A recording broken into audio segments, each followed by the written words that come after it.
Sahana bhavatu Sahano Bhunaktu Sahaviryam Karavavahai Tejasvinavadhitamastu ma Vidvishavahai.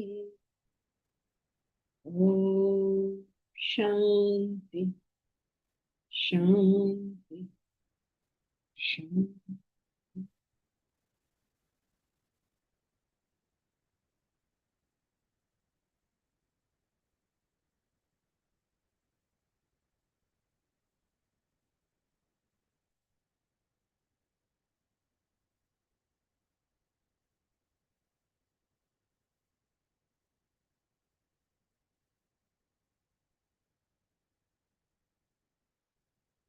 We were distinguishing between uh, subtle pleasures and gross pleasures, and deep pleasures and superficial pleasures. So, superficial pleasures are pleasures which are gross. So, gross pleasures are superficial, subtle pleasures are deep pleasures.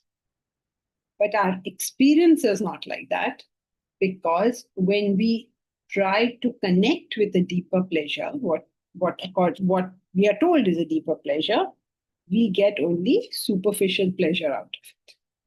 So our experience is not that. None of us will agree. I mean, honestly agree that the subtler pleasure is the deeper pleasure. Why is this? Because calling it deeper means it is closer to the self.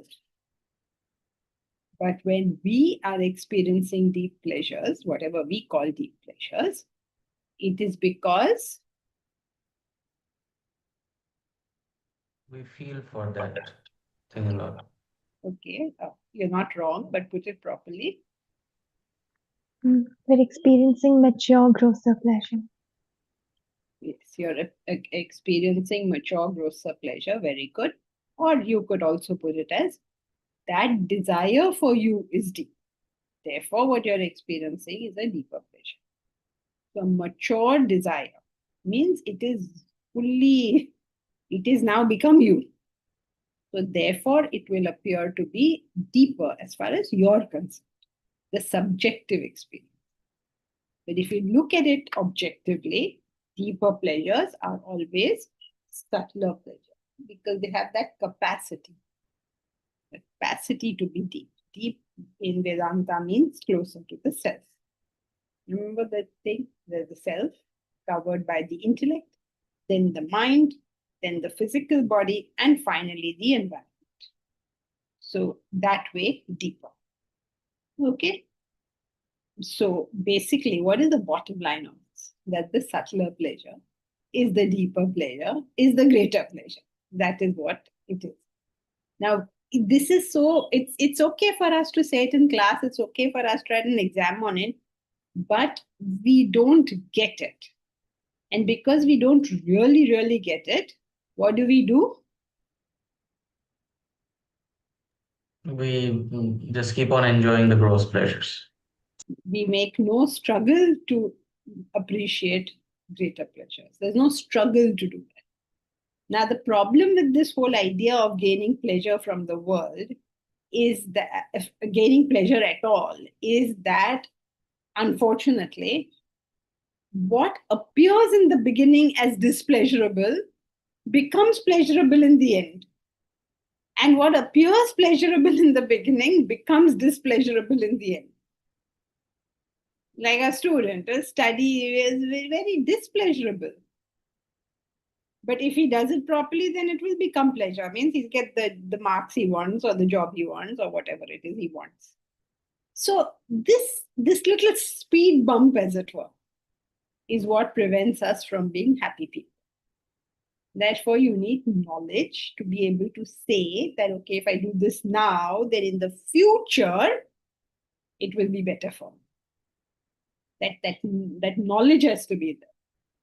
And that's the role of Vedanta, to tell us that if you do this now, that is what will happen in the future. Okay, all clear up to this point? Should we continue? So those pleasures that are painful in the present and more joyful in the future, those are all subtler pleasures? I mean, subtler joys? So for the individual, yes. Subtler means compared to what? Compared to what the person is currently enjoying. No, in the absolute sense, subtler has been closer to the self. It will be closer to the self for that person. But the same thing could not be subtler for another person? Yes, of course. See, for you, maybe subtler would be, I don't know, maybe subtler for you would be working for humanity. Okay? So, but for another person, subtler may be working for his family. So, each one to his own, right? But we can compare them absolutely too, right? As being closer to the self, humanity will be closer to the self. And yes. So there's an absolute sense in which we can look at these things. Right.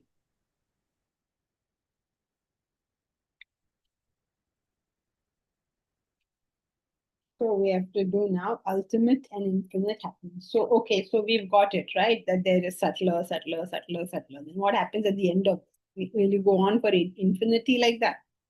No, at the end of it, there is something. There is some subtlest at the end of it. There's that ultimate subtlest pleasure at the end of all this. So we will now do that.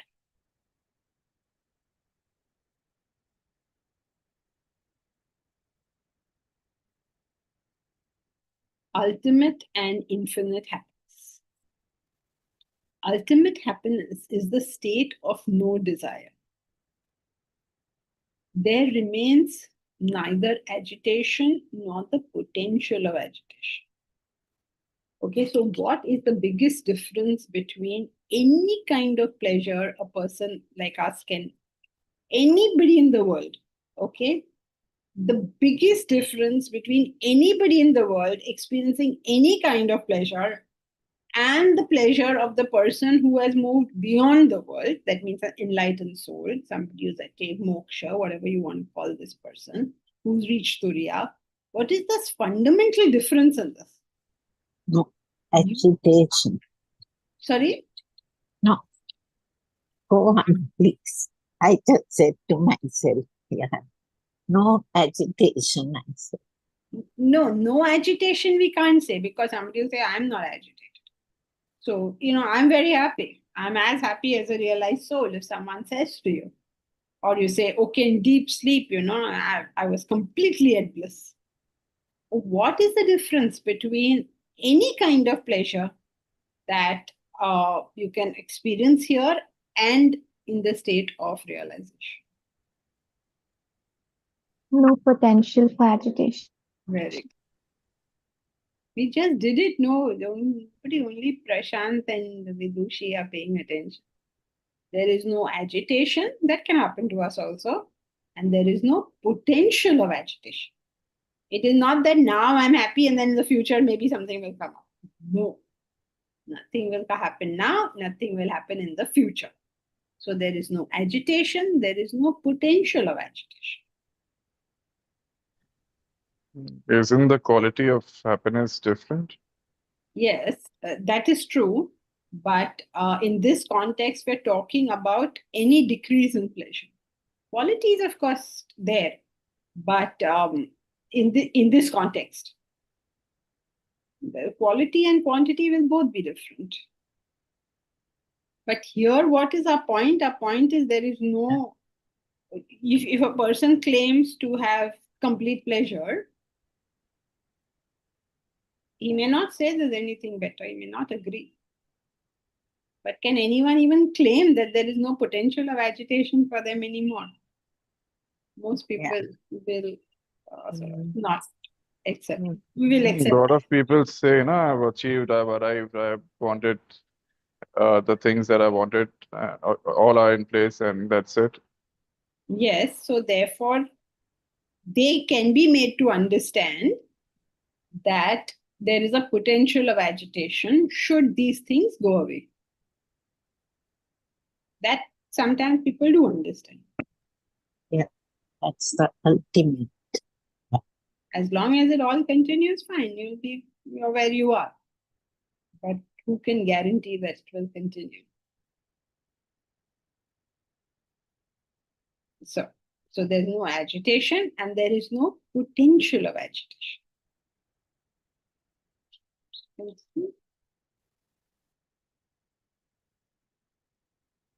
Unhappiness can never recur.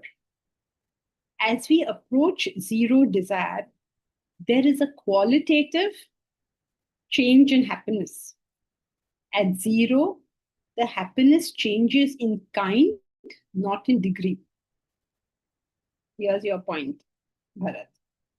At zero, the happiness changes in kind and not in degree. Now, this conceptually, it's a little, I mean, I don't know if you want to go into it, but conceptually, if you can get this idea that after a certain stage, the setup changes. Conceptually, you understand conceptually. You are in your house cooking, for instance. You are cooking for one person. Now you're cooking for two people. Say what will you do? You will take a spoonful of something. Then what happens if you're cooking for two people? And you take 2 spoonfuls. If you are cooking for 4 people, okay, chalo, you have 4 spoonfuls. But now when you start cooking for 1,000 people, the setup has to change. You can't use the same measuring spoon. You can't do all these things. Therefore, you will notice that the laws of physics also, as the universe expanded, the laws also started coming into operation, which is a very interesting phenomenon just conceptually, that when the scale of something increases, you can't do what you were doing when the scale was smaller, because that simply won't work. If you have to clean one room, then you clean it in whatever way. Now, if you have to clean a palace, you cannot do it like this. In our house, how do? We tell that maid, chalo yaar, jhadu puja karo, dusting karo, jale nikalo. Simple it. But now suppose you're running Taj hotels. Can you do that? There will become rosters, there will be all sorts of things get added on, which were never there when you were cleaning the small house, your own house. So this is a very interesting concept that as the scale of something increases, the laws pertaining to it differ. So now when we go to infinite happiness, it changes in such a way that you can't even conceive what that is. The whole thing is different. The whole pattern is different. When you change from the dream state to the waking state, the entire pattern is different. Everything has changed. So this becomes a change not in kind, but in degree. It becomes a different thing. There is not the same thing, just more of it. It becomes a change in kind itself. Like waking state is not like the dream state. It's a difference not of kind, but in some sense of degree as well. Sorry, this is not just a difference of degree, but of kind itself. Clear? Too complicated. Yes, Deepraj? Yeah, so this may or may not happen because we have another law that says the microcosm and the macrocosm are the same. They work on the same. So both laws exist, but in different spaces.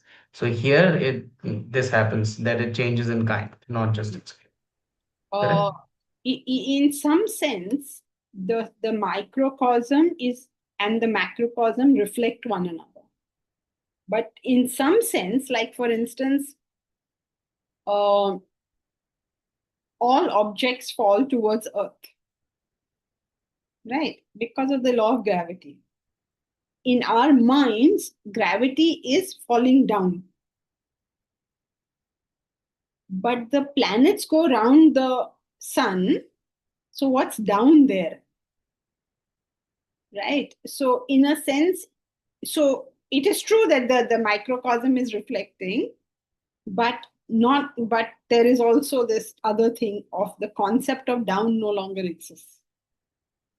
Down means towards the sun, which in our minds is now lateral. So it becomes different. Thank you.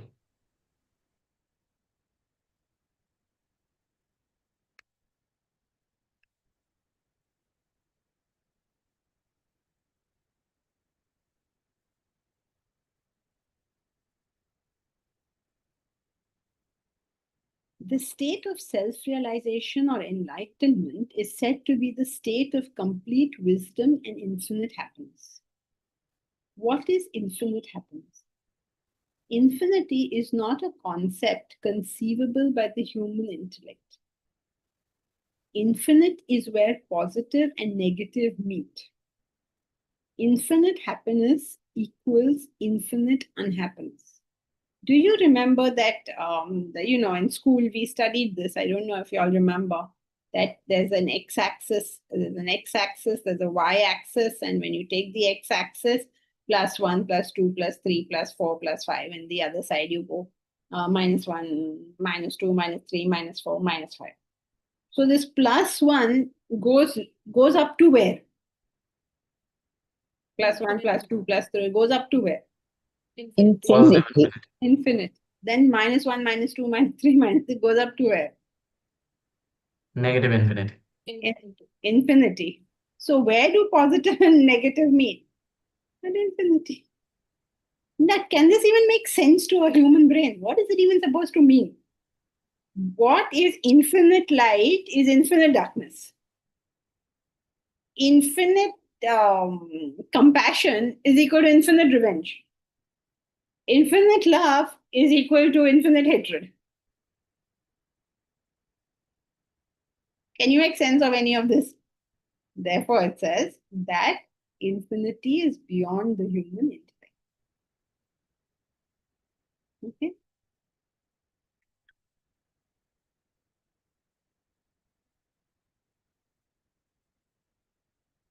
Infinite happiness equals infinite unhappiness. This is not a concept we can grasp.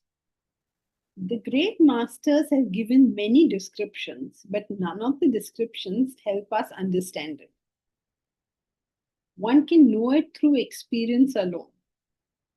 This is a very important conceptually to understand, that do not struggle to understand what realization is, what the self is. By definition, it's beyond the intellect. And people may try to give you many explanations of what it is. Don't even bother. It doesn't make sense because it is by definition beyond intellect. So what's the point of delving into it? You cannot know this. Then what is our sadhana all about? The great masters have given many descriptions, but none of the descriptions help us understand it. Then now why are we doing sadhana if we're never going to understand it? One can know it through experience alone. You will have to get there and see for yourself. Nobody can tell you what this is. Those who have experienced it cannot convey it to those who have not experienced it. From the writings and sayings of the great masters come descriptions of either bliss, that's what Vedanta says, or neutrality, that's what Buddhism says. You know, right? Shunyata, there's nothing. The Abrahamic religions refer to it as eternal paradise, everlasting happiness. Okay, so three, everyone knows this. These three, everybody knows. Everybody knows Buddhism talks of Shunyata, Vedanta talks of eternal bliss, and the Abrahamic religions, which is Christianity, Islam, they refer to eternal paradise, that you will be sitting on the right hand of God, or you'll be with God, whatever their concept is. When Buddhism speaks of its neutrality, it points out it is not bliss in the sense we comprehend the term. So it's saying it's neutral. Why does it say it's neutral? Isn't it a happy state? It says neutrality because it's trying to indicate it's not the bliss as we understand this term. When Vedanta talks of it as bliss, it indicates that the state is a positive one, not a negative one. Otherwise, sometimes in neutrality you may think, oh, it's a like very dull, boring state. No, it's not dull, boring. And is it a happy state? You can't really call it happy, but you want to indicate that this is a positive state, not a neutral or a negative state. And when the Abrahamic religions talk about eternal paradise, they're also talking of the same thing, but they describe it in different ways. What this means is that this happiness is of a different kind. It is not just a difference in degree. It's not about more or less, but about complete. But it will stay incomprehensible until we have experienced it. Now, what do we say? Which word? We'll add a new word. We'll say it's complete happiness. They're just adding words. After 50 years, people will say, oh, no. What's wrong with complete is whatever. They will have their own arguments because all these words are correct, but we misunderstand them. So when we misunderstand them, the sages and saints come and say something to correct their understanding. So now incomplete, who knows how people will misunderstand that term. Then the next person will come and say something else. No, it's not complete, it is this. For instance, in the Christian tradition, they have this concept of love your neighbor. The meaning, so it translated as do unto others as you would like others to do unto you, which seems like excellent advice. But people will not just simply take it as excellent advice. What do? They go and misunderstand it. So now what do? They say, now say Tisha likes chocolate cake. You like chocolate cake, Tisha?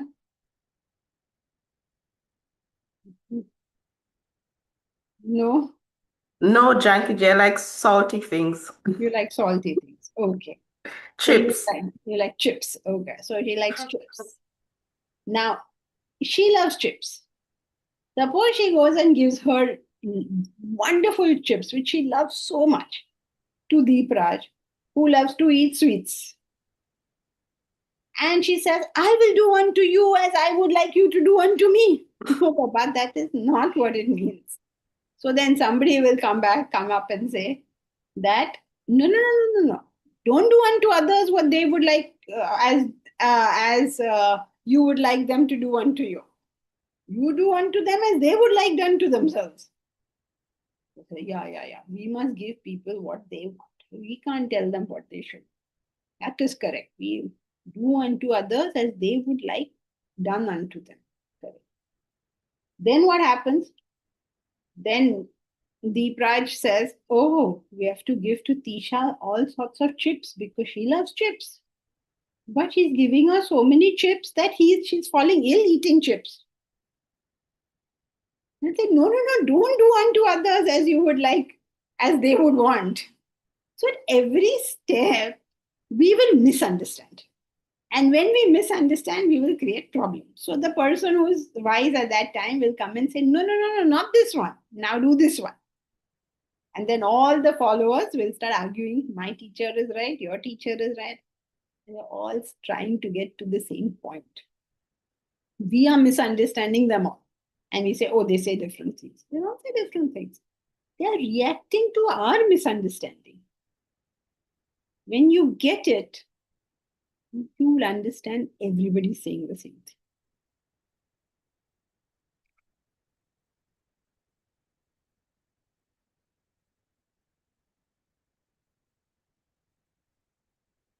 So what are they trying to tell you in all of this? That it's of a different kind. That's all they're trying to say. Oh, in heaven, there will be all the apsaras. Now, are there apsaras on earth? No, they are not. So, what are they really trying to tell you? The different kind. They're saying completely different. What happens in heaven? Oh, we live in the clouds. Do you live in the clouds on earth? No. So, what are they trying to tell you? It's completely different. Oh, when you go to heaven, you'll develop wings and you will fly. Do you do that over here? No. So, what is that? What is it that they're trying to say? It's a different experience. You will have wings. Meaning what?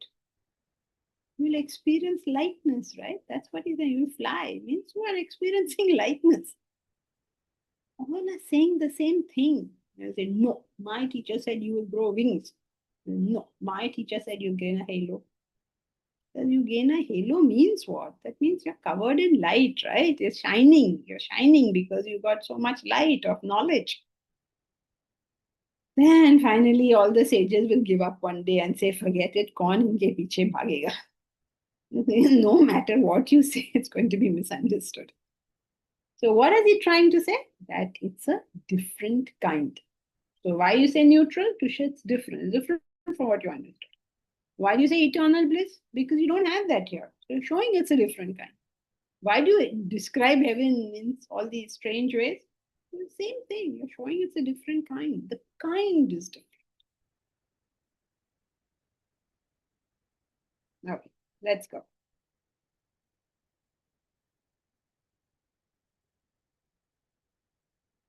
Correct, Isha. The peace that passeth all understanding. I mean, I've said it in so many different ways, but we simply will not get it in any way. So they go. And luckily, we need not speculate on it. Because the reduction of desires itself gives commensurate pleasure. Now, you may say, I don't think such a thing exists. I don't think there's some infinite pleasure. I don't think that there's a different kind. Who knows whether that's true or false? Who has seen this? Why should I believe it? There is no evidence that there is the self. There is no evidence that there is infinite happiness. There is no evidence that there is a different state of consciousness. Why not should I believe this? Don't think, you must have thought that at some point. Don't think you are the only person to think it. Don't think that all the doubts that you have with reference to Vedanta, everybody else doesn't have. They all have the same doubts. Not only us as this generation. It's been coming from time immemorial. This knowledge has been told. The students have doubted it. They have questioned it, sometimes vocally, sometimes quietly in their own minds. But these are common questions. These are common doubts and understandable doubts. So what does Vedanta say about this? It says, luckily, we need not speculate. Why should you speculate? Why is it that there is no need for you to decide whether this is true or false? There is no need for us to decide whether any of this is true or false. Don't go down that street. It's a waste of time. Why is there no need for this? Because you can validate by your experience, right? No, you're not realized. So how will you validate by your experience? What do you mean? You can't By going on validate. the path, right? Okay, so how will you validate it? So when knowledge dawns, desires reduce, the happiness increases. So you know that you're on the right path. Yes, that you gain commensurate happiness. See, every time you do this, you work on it and you do it properly, your happiness has increased. That you can see. Now, since you can see that, you take one more step. Then you take one more step. Then you take one more step. Did your happiness reduce at any time? It just kept on increasing. You suddenly saw things that you did not know you didn't have them. You know, in stories that we were told as children, do you remember that one man went and then first he got bronze coins, then he got silver coins, then he got gold coins, things like that. Every time he went forward, he got better and better stuff. Now, when he's getting bronze coins, does he know that there's silver ahead? Keep walking, you'll come to silver. When you're at silver, do you know that there is gold ahead? Keep walking. You don't know where you'll reach. So therefore, let us focus our attention on becoming better human beings. That's what we have to do.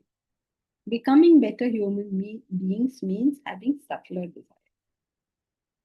What differentiates between a worse human being and a better human being? All human beings have desires. This is a given. Every one of us has. So how do you know who is better and who's worse?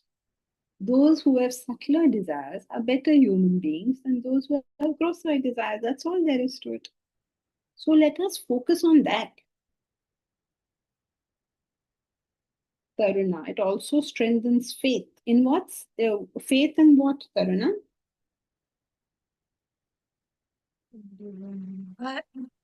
Janki ji, that was my question. Okay.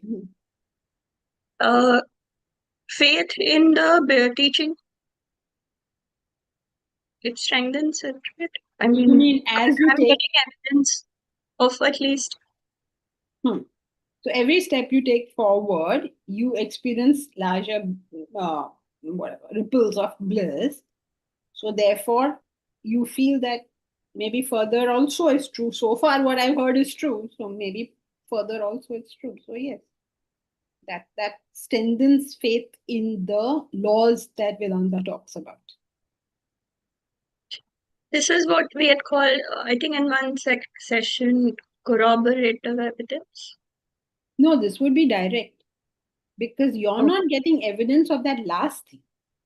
I mean, as of now, you're getting evidence of the fact that this law is correct. This law is correct. So it's direct evidence. Okay, thank you.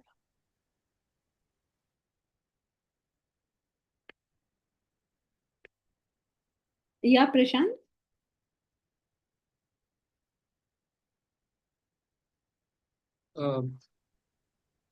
Ma'am, in the direction of higher happiness, what if the consequences are bad? Like, because you're getting the consequence of earlier actions, still we'll be feeling that happiness?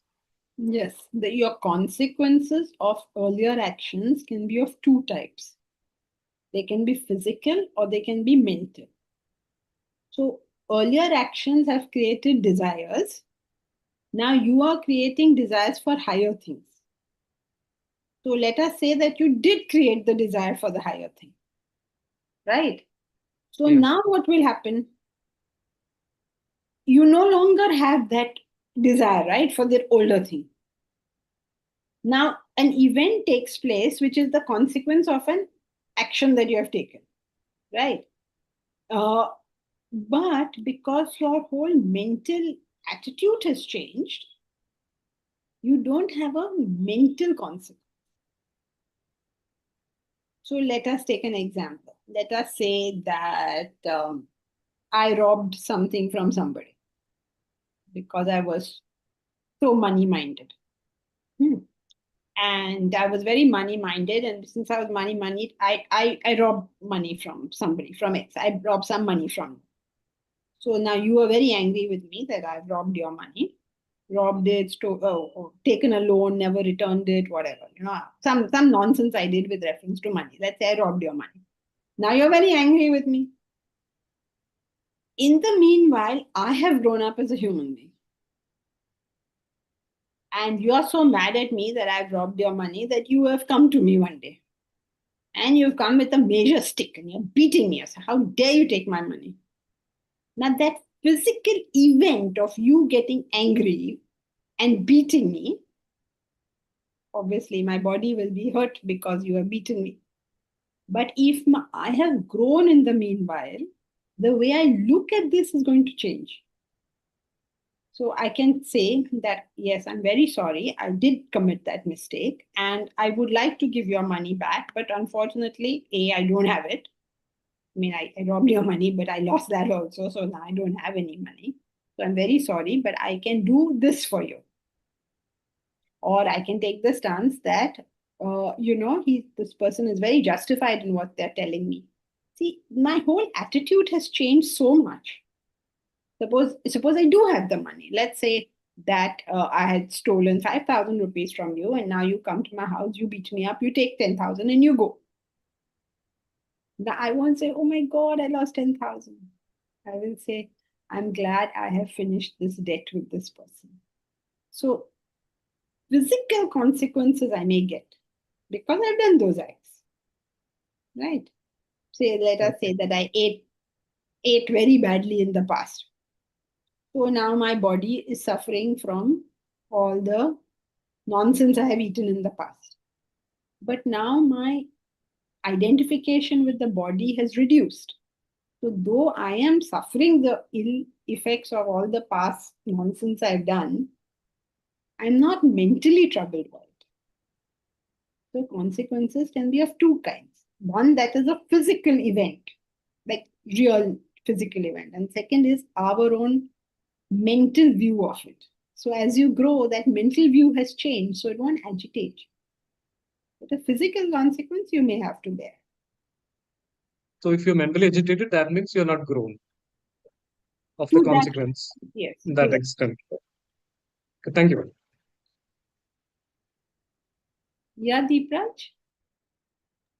Why can't we use this increase in happiness when we go up a stage as a stepping stone for inductive reasoning towards saying that the self exists?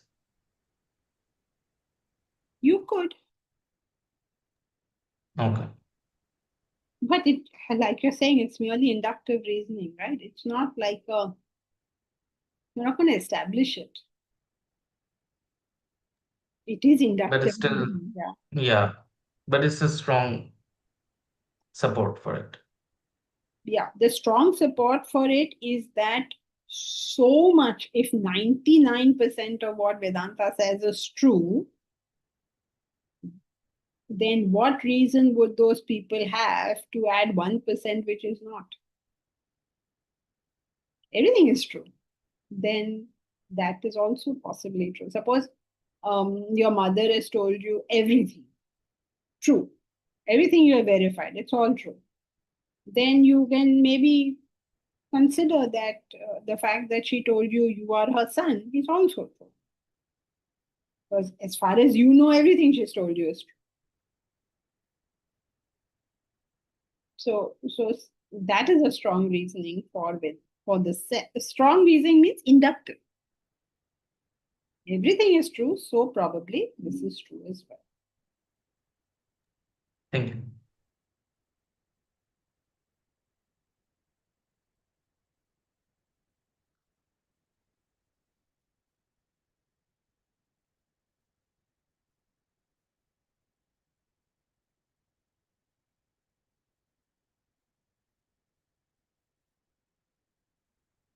We can continue, Mahesh.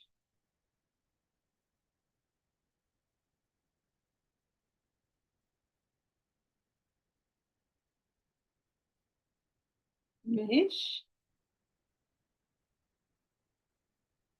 What happened? Okay, we'll just wait. He's not here, I think. I don't see you. Yeah. Okay, chalo. I don't know what happened, but we'll continue.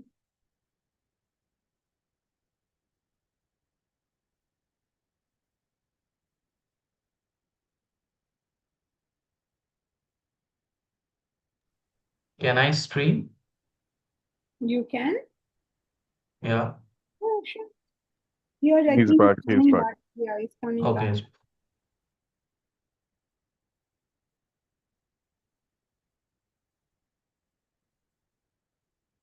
You can also stream, anyone can do it. Let me try see if I can. Try and see what if you can.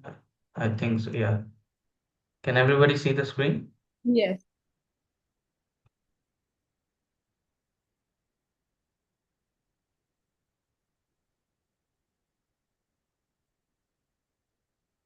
And luckily, let's go up a bit. We were on, we need not speculate. And luckily, we need not speculate on it. Because the reduction of desires itself gives commensurate pleasure. And that is easily experienced by taking up any higher pursuit. Okay, now be warned of this. It is easily experienced is true, but also please remember that there is a little speed bump. We've already spoken of the speed. You take up something, you struggle with it. It will not always be easy, peaceful, happy. But you have to struggle with it. Suppose you're a hot-tempered person. Okay? Now you say, I want to grow out of this. And you have to control your anger. It's not going to be easy. And then, the author is very thinking, it'll be easy. No, it won't be that easy. But it's not that difficult either. If you learn that, if you do it properly, go in small step. Take a small step, which you can. Don't try some massive step, which is too much for you. Take a small step, which you can. Then take another small step, which you can. So step by step. It's not going to be easy, but it is quite easy. And that is easily experienced by taking up any higher pursuit.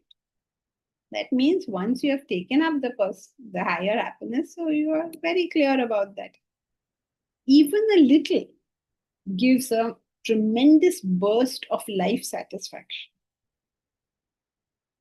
It would be so nice if people would understand this. Just a little gives a tremendous burst of life satisfaction.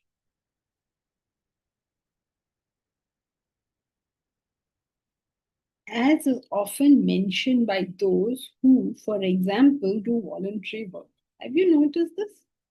People say that I took up this voluntary work, then I felt so good. And then they just go on doing more and more and more of it because, it's so satisfying to them. As the vast bulk of desires reduce, we experience a deeper level of calmness. This bliss and beatitude feel different. We are less and less dependent on the fluctuations of the world.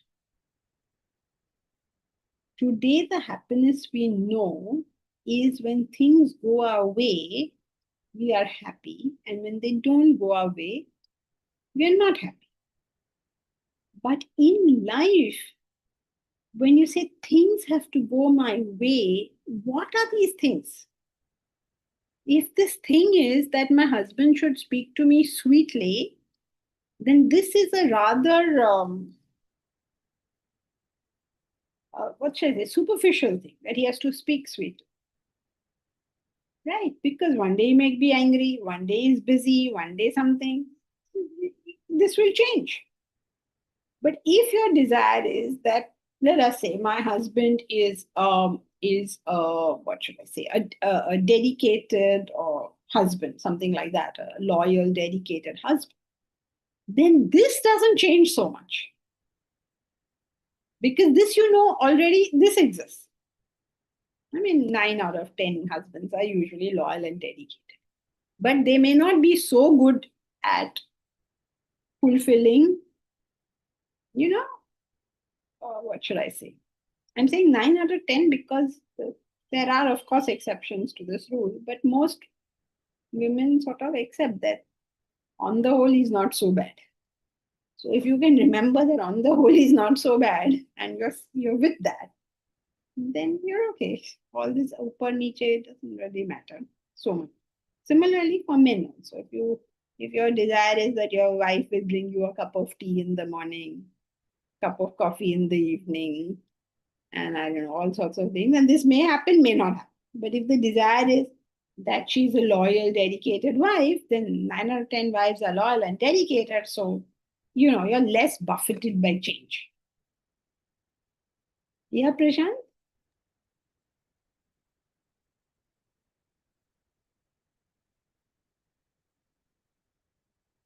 When we take up a higher goal, it appears like we get a lot of obstacles that time. What is the fallacy of that thinking, ma'am? Any fallacy in our perception? But whenever we take up higher, it looks like we are getting lots. Tell me about it. Try setting up Vedanta University and see. So I completely agree with you. I have no doubt whatsoever. But what are your options? You take up the higher, you'll meet problems. You take up the lower, you'll meet problems. Right? Now, which problems do you want? You get married, you will meet problems. You don't get married, also, you will meet problems. Which ones do you want? You earn money, you will meet problems. You don't earn money, you'll also meet problems. Remember that song? पैसा ये पैसा हो तो मुसीबत ना हो मुसीबत. But which problem do you want? So you can't escape problems. That's a given. But if you take problems for the higher, then you take, okay, you will have problems, but you'll do something worthy. But when we're focused on that, only we feel that a lot of obstacles are coming. But as a random, when we are going, it doesn't appear that so many obstacles are there. Yeah, so that's that thing, now that your attitude has changed. So therefore, you take it all in your stride. It's not that you can't tell. Now we need 70 lakhs. If we have to start our course in September, we need 70 lakhs. I have no idea where these 70 lakhs are coming from. Now, so we are just going to do, I don't know what, continue with our life and hope that it drops from the high heavens somehow. So obstacles are there. There's no getting away from it. But okay, you can, even if there are obstacles, you can continue being happy, you know. I mean, you can continue. I mean, by happy, I don't mean you realize, oh, wow, what fun, we don't have money. But when you put your head on the pillow at night, you can continue to go to sleep. When you have food, you can continue to enjoy your food. When you go out with your friends, you can continue to enjoy. You don't have to become miserable because there's a problem. Most people think that there's a problem, therefore I'm miserable. That we have to break. Problem will be there. But why should I be miserable? But we'll be at that intellect level right now. Our intellect level is still at that level only, where you're not able to handle that obstacle. Then you have to go back to the drawing board and say, why am I getting upset with this problem? What is really happening? What is the trigger here? Why should this problem upset me so much?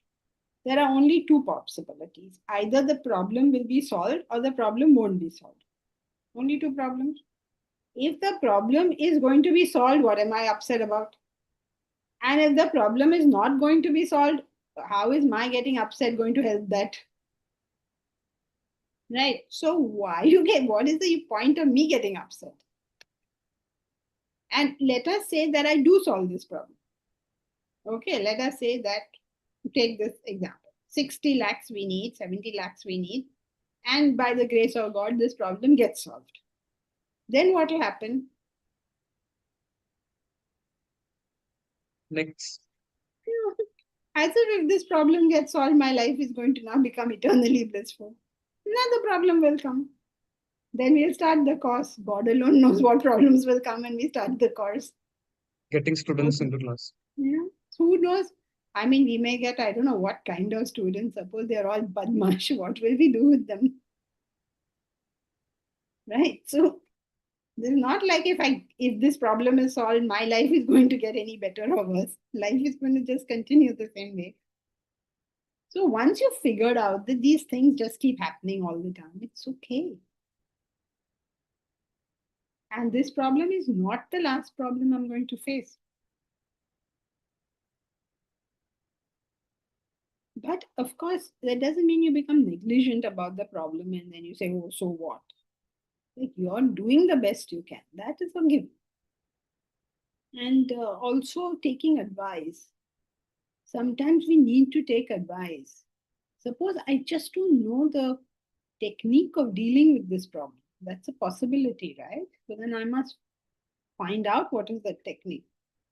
Let us say that I'm having financial troubles. I just can't make my ends meet.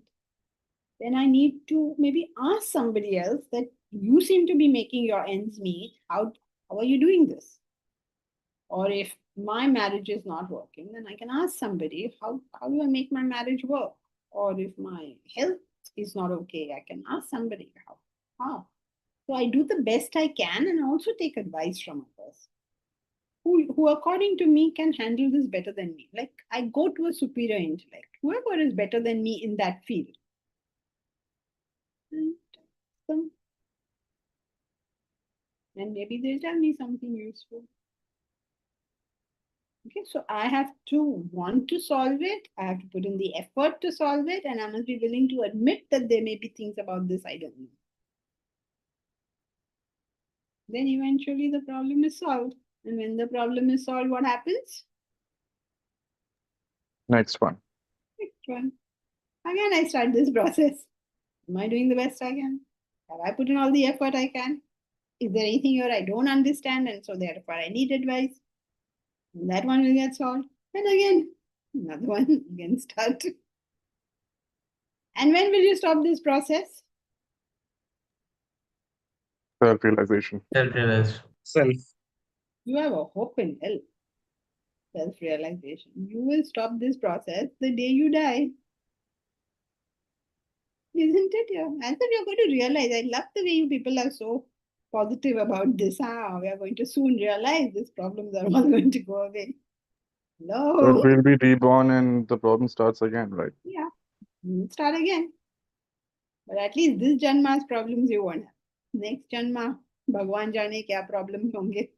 So next Janma also, Janki, we all will be bothering you in the next class. Who knows? I may be bothering you, you may be bothering me. Who knows how this is going to go next time? So we don't know when the Janma shifts, picture shifts, whole picture shifts. Like you don't know what you will be. Suppose next Janma you're born a buffalo. Now the buffalo's problems will be totally different, and buffalo's way of solving those problems will also be totally different. Is this the possibility? Anything is a possibility, depends on each one's individual desires. Who knows? Whole life this Janma I spent sleeping, and next Janma I may be born a buffalo for all I know. But what I mean is totally different. Just think about it. Suppose you're saying that there's continuity in the world, even from the time we were born to now, it's so different, right? I mean, there was a time there was no phone. Then there was a time there was landline. There was a time where there was no television. Then there was a television. Then that television had only one channel. And then when it got two channels, it was like, wow, what technological advancement. And then color TV, game changer. Everybody had to throw out their black and white TVs. And now these young children will not remember. But people of mine remember all this. I remember, I don't know if you guys, Gunjan, may not remember that there used to be a cell phone and 1 minute was 16 rupees. Do you remember that, Gunjan? Do you know this? That 1 minute per I haven't call. used such. Huh? I haven't Never used such. That phone that we used to have then, it did nothing but make a call and an SMS. There was no concept of internet. There was no concept of a laptop. Forget laptop. There's no concept of a PC. So much has changed. Now we will grow old, we will die, we'll be born again. God knows whether we'll be born on Earth also. Suppose they've actually set up a colony on Mars. Suppose there are creatures in some Andromeda galaxy and we are born in Andromeda. Who knows what problems we'll have? So just enjoy these problems because these problems at least we understand. I don't know how to get 70 lakhs, but I understand the problem of 70 lakhs easier. Then suddenly someone will throw an AI problem at me. I don't even know what that is. So I guess we are very lucky to have the problems we have. So when we die for a temporary period, we need not bother. Then again we will start. And this will keep going on, as you all have wisely said, up to realization. So enjoy the problems, have fun with them. What else can you do with them?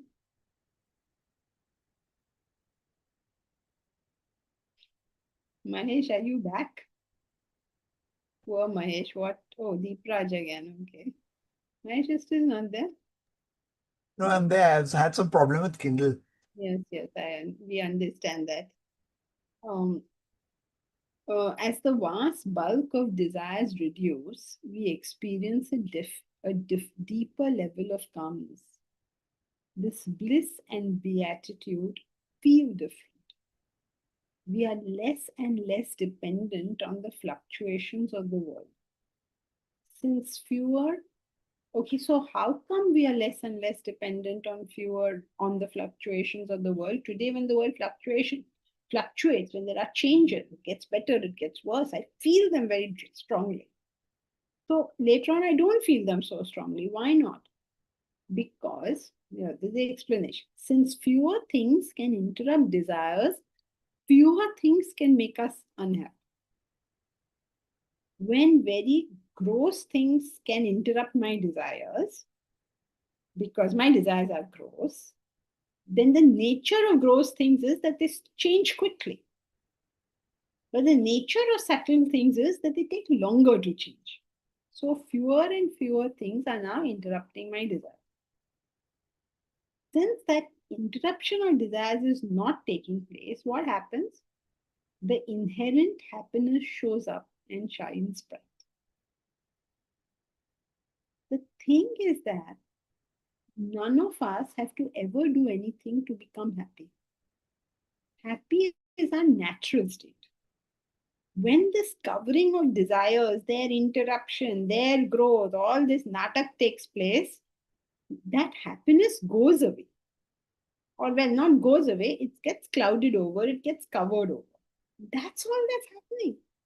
So once you remove this, that happiness, that beatitude, that bliss, which you already have, not like you're getting it from anywhere. Nobody's giving you happiness. It's your own right, it's your own possession, it's your own thing. It's simply there. So, in a sense, once you figure this much out, that, they tell you in popular psychology, they tell you, oh, you are happy, just be happy. You can't just be happy. When the covering is there, the covering is there. It's like the sun. At the moment in Mumbai, you can't see the sun because there's a thick covering of clouds. But the sun hasn't gone away, it's still there. If he had gone away, we would not be having this conversation. Similarly, that happiness hasn't really gone away, and that's why I'm still surviving. Otherwise, imagine if I was so unhappy, I would refuse to survive. So, that happiness is there. Let this external nonsense just settle down, and we are good to go.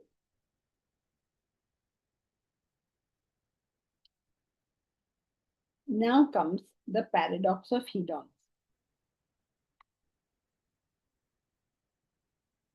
Now, why are we gone into the paradox of hedonism? Because we keep talking about happiness. Okay, all the time we are talking about being happy, being happy, being happy. But the hedonist is also doing that. He's also saying, be happy. Khao, piyo, macha karo. We are also saying, be happy. They are also saying, be happy. They are saying, what is the use of your life if you're not happy? We are also saying, what is the use of your life if you're not happy? But they are saying, since you have to be happy now, khao, piyo, maja karo.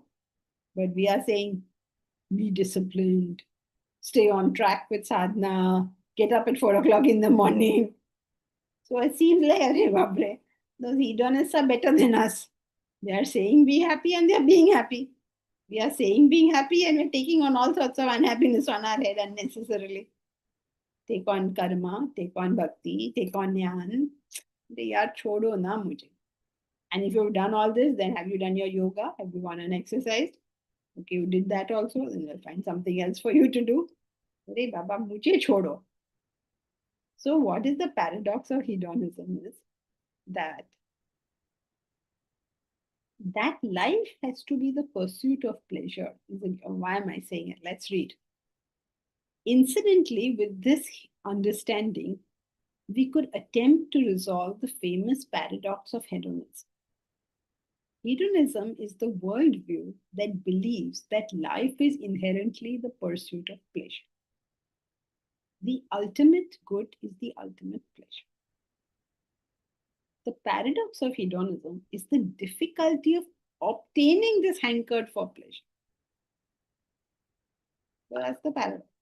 Now we will study the paradox in greater depth next time. Okay, so that's it for today. Hari Om. Hari Om, Janki ji. Thank you, Hari Om, Janki. ma'am. Janki ji. Thank you. Thank you, Janki ji, everyone. Hari Om.